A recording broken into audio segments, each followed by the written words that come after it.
तुम्ही कधी हा नाद केलाय का? ह्या नादामध्ये लोकांचे 7-12 कोरे झालेत. तर कसं आणि कुठे नक्की कळेल व्हिडिओच्या शेवटला, तर व्हिडिओ पूर्ण बघा. रामकृष्ण हरी मंडळी, आज निघालो होतो आम्ही सावखेड्याच्या जत्रेसाठी. फुल फॉर्म मध्ये 4 मित्र गाडीवर बसलो आणि फुल फॉर्म मध्ये निघालो तावश्यावरून सावखेड्याला जाण्यासाठी. तब्बल 5 किलोमीटरचा आमचा 5-6 किलोमीटरचा प्रवास. पोहोचलो डायरेक्ट निमगानला. निमगानवरून थोडंसं पुढे गेलो, वाडू माफियांचे डंपर लागले पण तिथून मग पुढे दादाजींचा आशीर्वाद घेतला. मग लागली आपल्याला आपली तापी मैयांचा पण आशीर्वाद घेतला आणि आपण डायरेक्ट पोहोचलो सावखेड्याला. श्री चंडिका माता यांच्या यात्रेला. खूप गर्दी होती, खूप दुकानं लागली होती, खायची प्यायची खंडींची सगळे दुकानं लागली होती. मग काय आम्ही सगळ्यात पहिले आमची नजर गेली, ओ माय गॉड, रातोरात करोडपती बनणे का? तरी काय आहे, 1 का 10 पैसा ही पैसा होगा.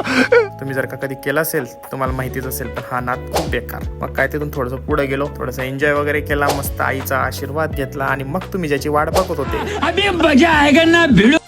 मला आवडस तुझे एक हिरो, बाकी तुझे समोर आख जिरो, ना बनवीन तुलाच मी हिरो. तर मग हल्लू हल्लू नाच नाच नाच नाच पोरी भावून हो नाच नाच नाच नाच. मला आवडस तुझे एक हिरो, बाकी तुझे समोर आख जिरो, ना बनवीन. तसं पुढं आलो. मस्त वडापाव जिलेबी दिसली, थोडीफार घेतली, एन्जॉय केली, खाल्ली आणि निट्टच घरी. मिनी ब्लॉग आवडला असेल तर नक्की माझ्या इन्स्टा आयडीला फॉलो करून घ्या रे भाऊ.